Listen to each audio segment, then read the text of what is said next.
Okay. The recording's gonna begin with the end of might, a in fact, Walking on that might in fact Sunshine be riff. the worst beginning to your recording ever, It's the actually. worst one. But here, let me try and salvage it. Holla at you, boy. Holla at you. I'll ask you, boy. Alrighty. Okay, so Ultra, Eternal, Prodigal, Furious, Very Big Sonic, Fearless, Perpetual, Heroic, Epic, Legendary? Did I get it right? Did I miss any? I can't tell if I missed any of them. I probably should have the name up. Okay, we're reading Actually, Ultra, Eternal, Prodigal, Furious, Very Big Sonic, Fearless, Perpetual, Heroic, Epic, Legendary, Book 1, Part 1, Chapter 3, Episode 1. Altmega. Oops, wait, UEPFVBSFPHEL. There we go. Book 1, Part 1, Chapter 3, Episode 1. The Thaumaturgical Exodus of us the Eternal. And I've already messed up a whole bunch of times. And it's fairly late, and I'm probably going to piss off people being noisy. We'll see how that works. You've gotten a lot of your mess-ups out of the way beforehand now, though. Good. Oh, okay. 'Twas the morning of the Exodus, and all through the house not a creature was stirring, not even a mouse. The clouds were hung in the sky with care in hopes that I, Ostentatious, would soon be there. I was still nestled all snug in my bed when the voice of a young mare turned my face red. The girl with a scream, and I from my nap. I tried to explain, until I heard a loud snap of my bones. Teeth and fur all wrapped in a killer had me positively pinned between the floor and a pillar. It's still rhyming. Sienna paws threatened my face until the mare raised a hoof and regarded my disgrace. What do you think you're doing there? Wait, what do you think you're doing here? She said, displeased tone loud and clear. What do you think you're doing here? She said, displeased I was about to tone say, loud and clear. you did your imitation of her voice okay, but you forgot to put the emotions that were It wasn't loud and clear. I was just trying to get in the voice. Again I tried to talk, but the bear atop me scared out all of my rhymes. From the thick body of my captor, I spotted the creature. Gentle eyes led to an even gentler mare of a simple shade of an airy yellow. Fearsome wings marked her territory I seemed to have disturbed as those gentle eyes tried their best to stare daggers into the bear's next meal. A mouth parallel to her two eyes, like cerulean balls with two black dots on them, led to a nose like a nose is a nose. Although so feminine and sheltered was feminine and sheltered was personified by her flowing celadon locks, unable to be corrupted by the morning's cruel hand. What color is celadon again? Is that a blue? Yeah, it's a blue. Yeah. Okay. Celadon is a bluish. I only actually know that word from Celadon City. Good old. Seriously, Pokemon is the best thing for teaching you semi-obscure colors. I thought that was Cerulean City. There is Cerulean City. Are those both cities? Actually, wait, yeah, Celadon might be like there's a purple. Cerulean and Celadon. Celadon's the grass gym leader. Yeah. Which, see, I know that Cerulean's a blue. I forget what Cerulean's Celadon a blue. Celadon's a bluish green.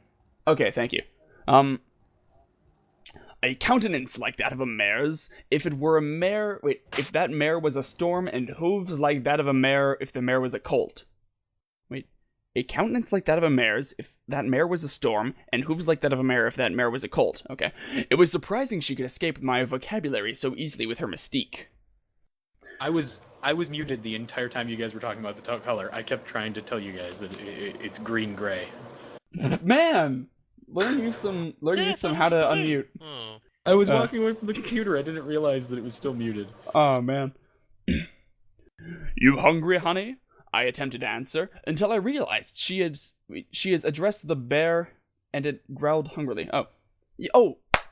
You hungry, honey?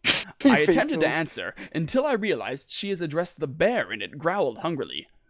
It leaned in close to consume my fear, and it may have, had I completely forgotten I was magically inclined. To the chagrin of the beast tamer, my horn hummed with kinetic energy, releasing me from the grip of death and thrusting it across the room. Slender legs of an innocent coffee table cracked and collapsed beneath the flying circus. Triumphant over the elements of nature, I jumped to my hooves and erected my neck over the defeated duo, eager for an apology, though I got a different result. Was that whimpering I could hear? The flotsam and jetsam of the bear's flight left scattered ornamental objects damaged if not destroyed, and I shuddered to reiterate the table's fate. A rug became a passenger as Honey, as the beast was so inaccurately named, shook the wall he collided with and displaced the hanging pictures. Glass shattered around the killer as my neck grew a little limp from my stunt. The mare was horrified and ran to her companion. "Are you okay, boy? Show me where it hurts." An unexpected demureness rose in the Pegasus's voice as she tended to his wounds with tender rubs of her hooves. The whimpering died down, and Honey seemed to make an instantaneous recovery, but the beast smelled my guilt and played his role well. "You brute!" She threw an uneasy gaze at me. "He's just a little cub. He doesn't know any better." Honey nodded furiously and hid his head behind the mare's neck, seeking unjustified comfort. Wait a minute. Yep. Wait a minute. I think this might have been unintentional foreshadowing. I'm not sure if I should ask for what, because maybe say it in the text chat, because I don't want to spoil anything for the viewers at home. Oh, okay. Well, yeah. Sorry about that. But I'm not entirely sure what you'd be talking about. Let's see if I agree with you. I coughed, attempting to ease the tension of throwing her friend across the room as much as one could possibly attempt to do. "I have no quarrel with you, my lady. I am here at the request of Sleigh Bells, for he promised me safe voyage through the canyon yonder." Her worry faded and became intrigue. Wait. Oh, no, it's... Yeah, okay, sorry. I thought you meant foreshadowing for this fanfic. Good call, though. Was this written before the... I think it might have actually been written around the time of that episode. Oh, I'm not actually sure. What episode are we talking about? The episode where Fluttershy breaks the bear's Fluttershy wrestles neck a bear for chiropractic purposes. This was before it. Yeah, this was before that. Was it before it? Wow. Yeah, it was before. I'm not entirely certain of that, but if it was, that's pretty impressive. That is pretty impressive. Okay. Because this was right around the time of Christmas, and the Fluttershy Breaking Bear didn't come out before Christmas. Breaking Bear? Yeah, it's a more violent version of Breaking Bad. It's actually the sequel. Like a hairier one. Sequel? It's the sequel? Okay, wait, I lied. It's actually just the Pony Universe equivalent. Like, when they watch shows on TV, instead of Breaking Bad, they have Breaking Bear. Nice. And they're all bears. He's manufacturing honey in his basement or whatever. Contraband honey. Okay. Someone killed his cubs or something. I don't actually know anything about Breaking Bad. And suddenly... He played the father bear in that one comedy series. Malcub in the middle. Winnie the Pooh and the Care Bears are involved. Nobody cares like a Care Bear, ma'am. Alright. Coughed, intrigue. But wait, the canyon? In Malcolm in the Middle, did they have the theme song performed by They Might Be Giants? Because suddenly that name makes a lot more sense. Actual giants. They might be. Life's not fair. Okay. The canyon? She paused before tending to the matter and hoof and side. I think it's supposed to be matter at hoof. A soothing quality rested comfortably in her tone as she helped Honey to his feet. She told him to rest outside, then surveyed the destruction before releasing another heavy sigh. "I'll get the dustpan." Wings took flight as she entered a doorway behind her and disappeared. Guilt wedged its tentacles around me and compelled me to help. Ooh. No. As she returned with her pan and brush, I victoriously asked, "Where would you like it?" referring to my horn's bald collection of glass fragments and wood. "Oh, in the bag." Her teeth retrieved a garbage bag draped over her back, but I would not have her lift a hoof on my account. "Don't worry, my Rose. I will not have you lift a hoof on my account." With another telekinetic arm, I drew the bag to the mound and swallowed it into the depths of the bag, never to be seen again. You drew the bag? into the That's depths a form of of the bed. honesty, you know. He says what he's thinking. I guess so. Repeating himself like that. Good point. I want to ask though, when you went ooh earlier, was it entirely because of the word tentacles? Yep. God damn it. Oh yeah. damn it. What? It's no, it's Hey, about tentacle compelled. porn is Actually, it hot, could be man. about compelled too. Come to think of it. Yeah. Thanks, she said. Sorry about Honey. We so rarely get visitors around her, not to mention ones that spend the night. He must have been startled. The apologies are all mine, I decreed, kneeling. As a gentle colt, I must acquaint and leave impressions as such. I am ostentatious. That you are. I looked back at her, my eyes smoldering. I hope you will forgive my intrusion. I assure you I mean no harm. She distanced herself. Awfully rude to spend a night at a lady's home without so much as consent. Not only that, but you scared poor little Honey. The demon bear looked from the window with eyes mentally picking apart my limbs. I used my magic to close the shutters. How does he know that that's what he's doing? Another sigh was lost. It seems we should get on some sort of common terms. My name is Scattershot, and I'd like you to join me on my back porch to watch the sunrise, Mr. Ostentatious. A majestic name. I shall accept your invitation, Miss Scattershot. And scene break. 3 asterisks. Asterisks? How do you plural it? Asterces? Aster ices. Asteroid ices. Astertrix? Asterdices. Ask her tricks. Okay. Asterces? Scattershot. The name still sang to me. She was an animal enthusiast by nature and divine intervention, as her mark portrayed a magnificent rising phoenix, attuned more to the needs of the more beastly variety of creatures.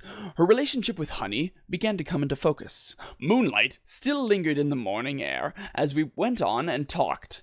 I foretold of my quest to be, and the lands I was to explore.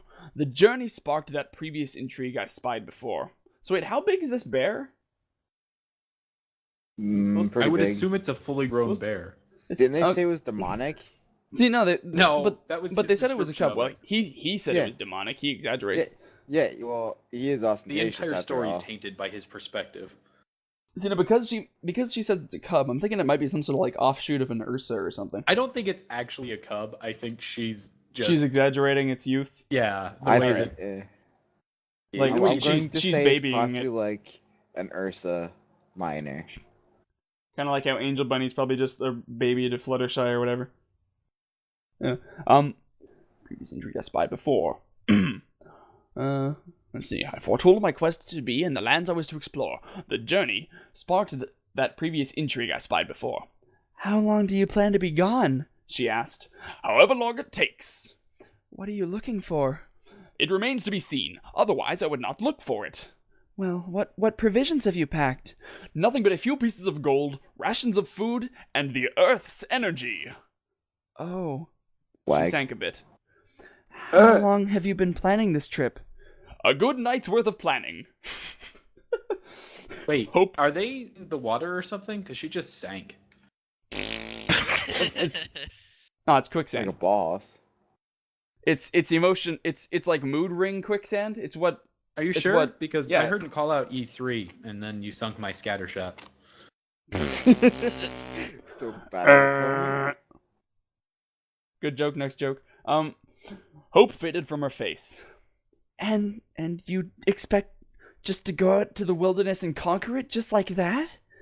Not just like that, for my father is in the Oh, wind like a and boss. guides me along my way. Scattershot looked to the sky for a current and felt nothing. Maybe you should consider simply settling down. You seem more inclined for housework than adventuring. She giggled.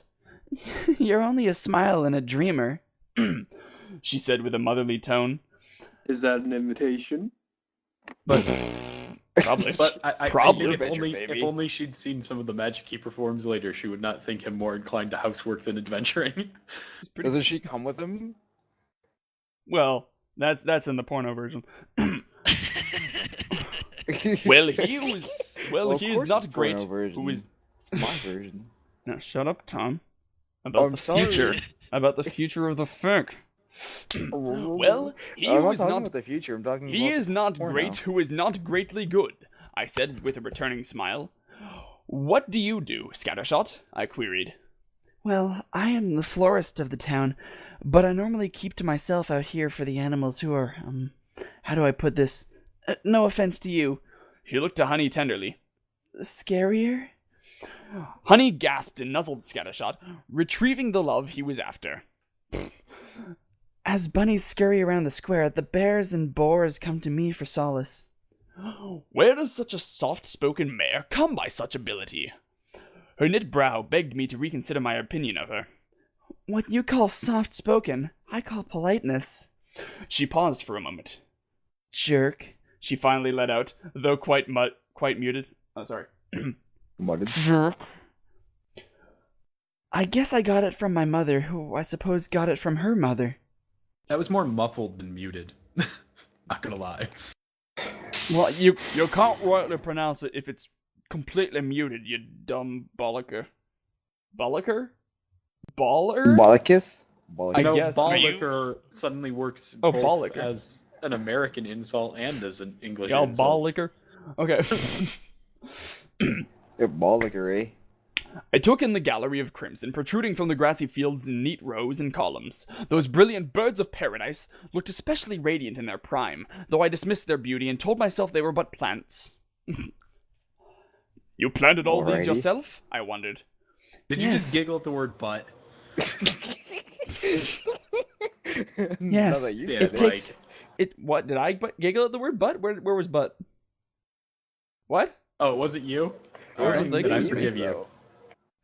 Anyway, I forgive you for something you didn't do. whatever. You planted all these yourself? I wondered. Yes, it takes quite a toll on my hooves, but I think I prefer it that way. And Honey is a big help. Honey cooed before throwing me another dirty look.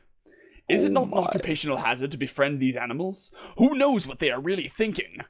I glared back at Honey. An incredulous giggle flew into the wind. Also, my computer just lagged for a second, and my wallpaper showed up in front of my browser for like a frame of browser time or whatever, and it was angry Fluttershy.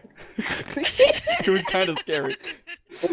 A frame of browser time. Exactly what measurement does browser time go by? Like a blink. Oh, that's interesting. It's about a blink. Oh, and now it's Twilight and Pinky. Okay, next. Incredulous giggle flew into the wind. Wait, I glared back at Honey. An incredulous giggle flew into the wind. You see, I have had and may have still 1,000 friends, as they are called, in life, who are like one's partners in the waltz of this world. Who the fuck am I talking to? Am I supposed to be saying her? Is this her? Yeah, I think so. Is this him? I can't tell who I'm talking to. Oh, okay. No, it's just so weirdly said it's spoken as though he's saying it. Who are like one's partners in the waltz of this world. Not much is remembered of them when the masquerade is over.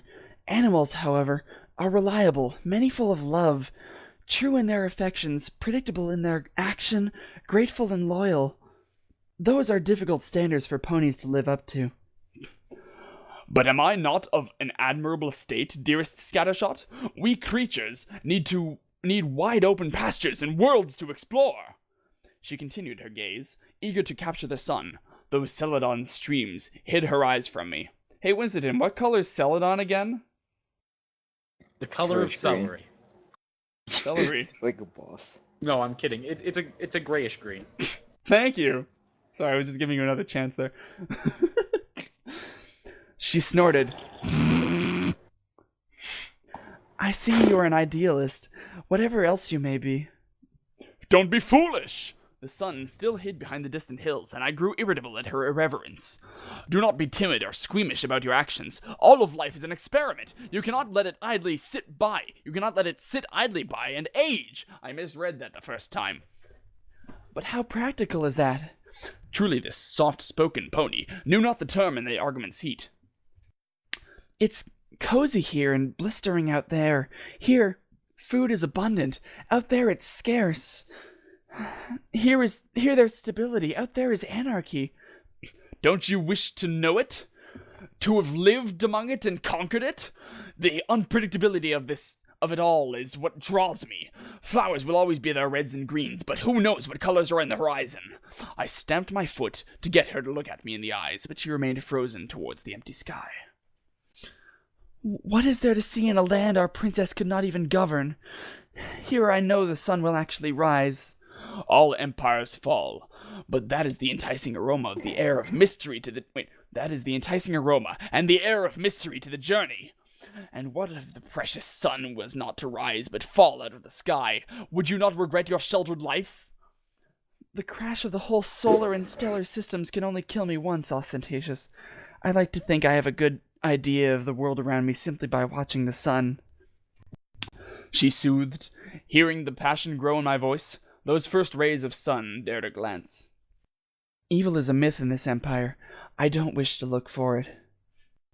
I guess I am not as leveled as you, then. From my satchel I retrieved a delicate pendant for the mayor. I cracked it open.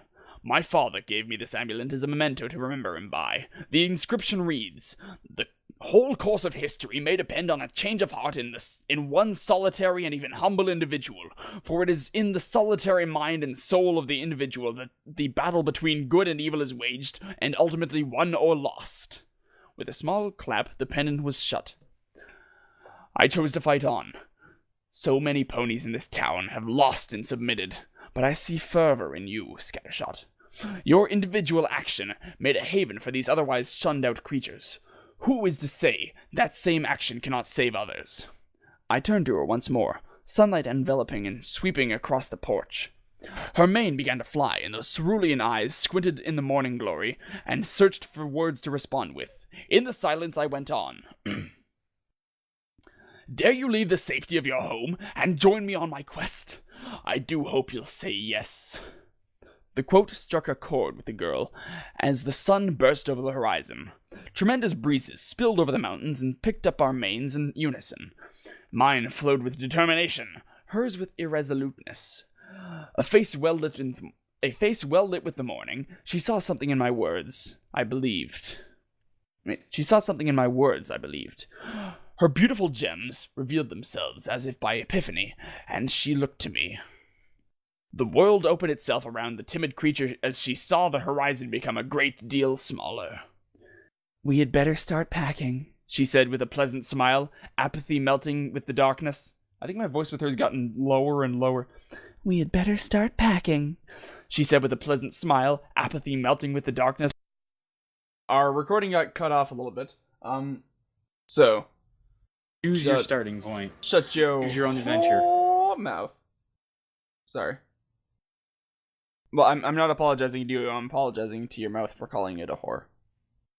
Yeah, that makes sense. Which, to be honest, it kinda is. But, didn't hear it from me. So... We had better start packing, she said with a pleasant smile, apathy melting with the darkness. As my foot gets an enormous cramp. Oh my goodness. You read like one line. Godness. Ah! This is off to a great start. Continuing with the scene break. I don't know when the hell I'm gonna cut the beginning and end of this. With the morning sun drew an ebony foal from the shadows of the houses. The child crept to the floor of the cottage and let himself in. He spotted Scattershot and I surveying the items in her closet and pantries and sorting out what to bring and what not. Honey had curled himself into a ball outside and continued his loud cries at the thought of his friend leaving, though I reveled in them maliciously. I see you two have gotten friendly, Sleigh Bells chirped, alerting us of his presence. You helping him pack, Scattershot? Well, you see, Sleigh Bells, I've decided to join Ostentatious on his adventure. I think he could benefit from someone keeping him firmly on Earth.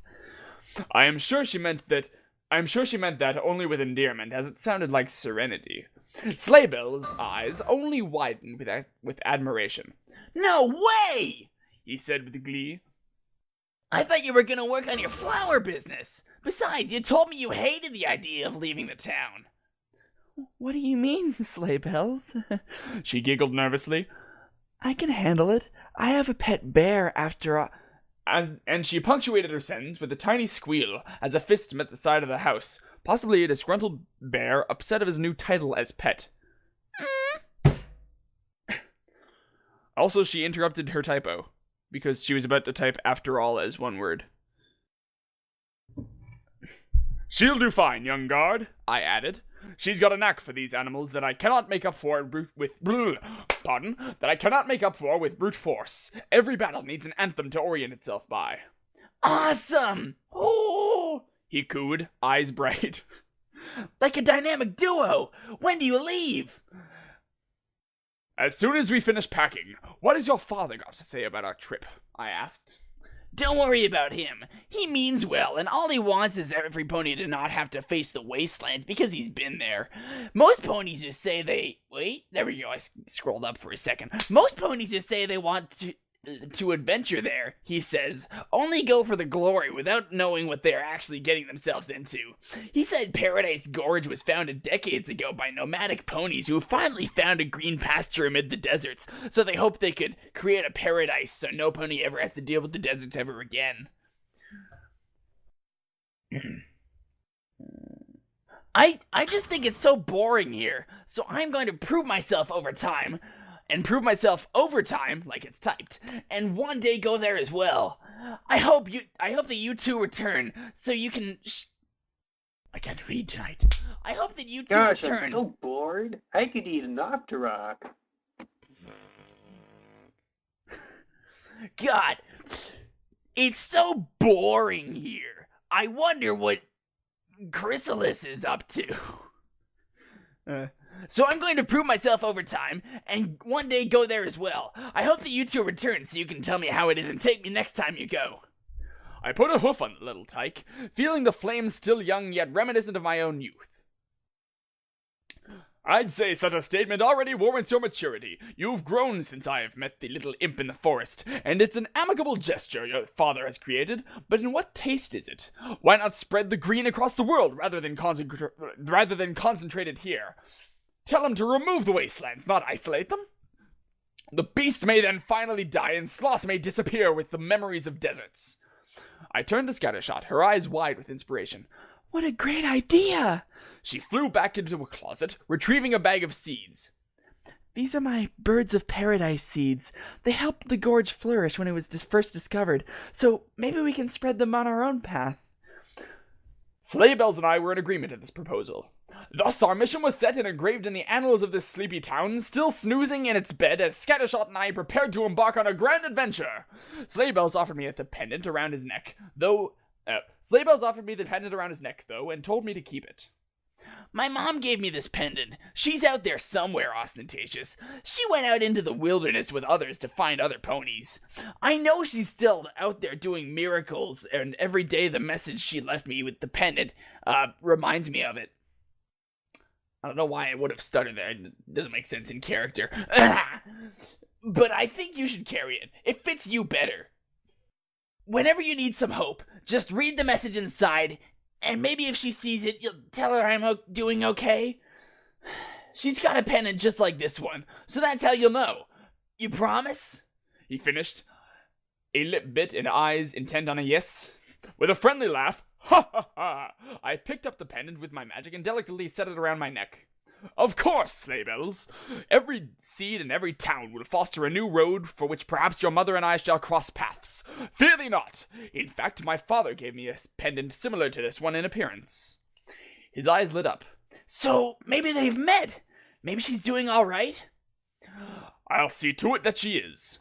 But as the day matures, your father is sure to soon wake. Say your goodbyes to Scattershot and wish us the greatest."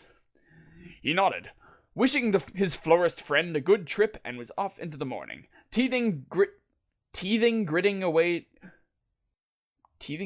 tears as his friends embarked. Teeth gritting away tears as his friends embarked. Speech. Mouth can't work. You can have a drink. How y'all doing? Great. Scene We're having break. quite some difficulties today. Little bit. And just for the hell of it, I might, because we're already pretty much at the end of this chapter. I might do the next chapter right after. Right after. Yeah. This is Ostentatious' voice in a year or two when he hits puberty. No, actually, no. He's supposed to be in like late puberty already. I thought he was supposed to be a teen, basically. Yeah, hot teenage step girl. What? Step girl? Mike, what is wrong with are you? eating? I don't know. Help me. Scene break. Smoking that Canadian Kush. Smoking that Canadian Mike, are you tush. high right now? No? Yes, Canadian Kush, embedded with maple flavor. No, I said Canadian tush, like dead hot Tush? Canadian chick's ass. Oh. Oh, smoking that Canadian tush. This term is new to Rio. Really? Tush? It's short for tushy. Oh, I think you said push. No, tush.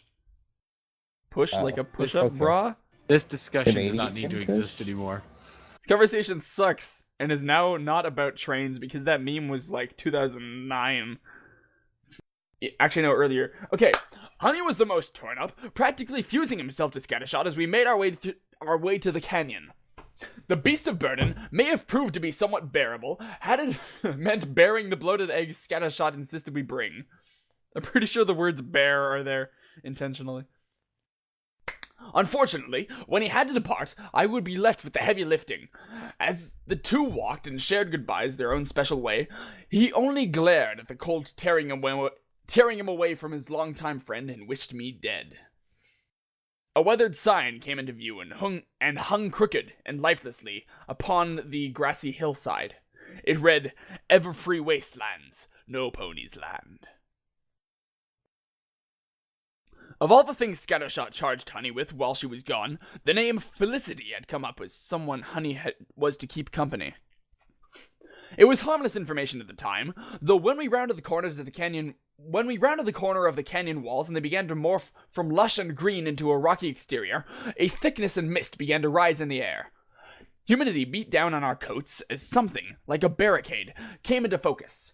Rising and falling in the fog, a shade of pink appeared in the distance. Wedged between the rocky faces of the canyon slept an amorphous creature. As we approached, the gargantuan size of the behemoth towered stories over Scattershot and I. Head slumped over a large paw, the creature looked almost feline in its features. A deep rumble, in time with the behemoth's heavy breathing, that snoring nearly sparking an avalanche. I stepped back and pondered what manner of barriers manifested themselves into such a creature. "Oh, Felicity, how many times have I told you not to sleep with your mouth open?" Into the satchel, Scattershot somehow, amid all the trinkets and items, withdrew a tiny whistle on a loop. To her lips, she drew the tiny instrument and blew a soft note on it. So soft I did not even hear it. Luckily, the thing I was blowing into also didn't make a sound, so that's good. Lazily, Kind of made a sound of air, and that was it. It totally did. Lazily, pink eyelids began to flutter and notice her friend's presence? Maybe? I don't know. Oh, present. What? Was there actually a present? The behemoth lapped her mouth and yawned, our manes twirling in the feline's breath. "Good morning, girl. Could you please get up? My friend and I must pass through here." Without a word, stubby legs lifted the beast into the air and stretched with another yawn. Felicity dipped and arched her back to remove drowsiness before waiting for us to go by. Scattershot placed the whistle around Honey's neck as a passing of the torch. "Be good. You have a big responsibility now, Honey. Make sure Felicity doesn't sleep too much, and make sure to keep the cottage tidy, all right?" The bear rubbed against the motherly figure and cooed an uncharacteristic coo. That's what bears coo like. It was genuine, though. Much like you can actually Chewbacca's trust coos. Mike on that one. He's Canadian. He knows a lot about what bears sound like. Totally. Our last 8 prime ministers were all like 90% bear. Especially Trudeau.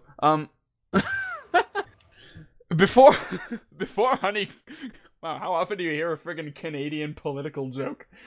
Well, actually, no, you hear it more often because you listen to Loading Ready Run, or watch them. Before Honey could finally turn and depart, a statement caught both of our displeasures. "Don't you want to say goodbye to Ostentatious, Honey?" A deep frown grew on my face, but I turned and faced the slaughterer. the slaughterer, with the best smile I could muster for him. I extended a hoof, not sure what I was to receive from the gesture. Honey approached me, staring intently at me. For a moment he did nothing, but then motioned his head to scattershot. Back at me, he drew a claw over his neck, putting the responsibility for her dead set on my shoulders.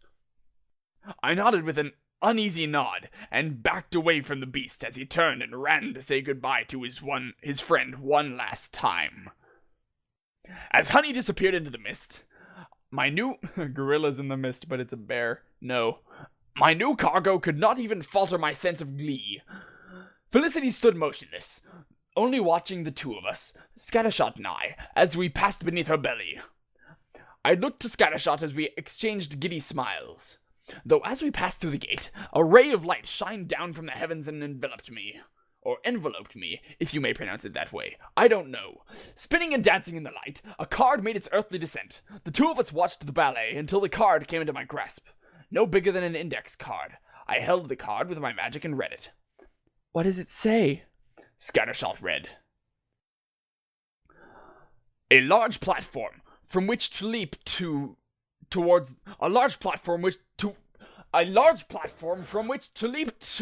world.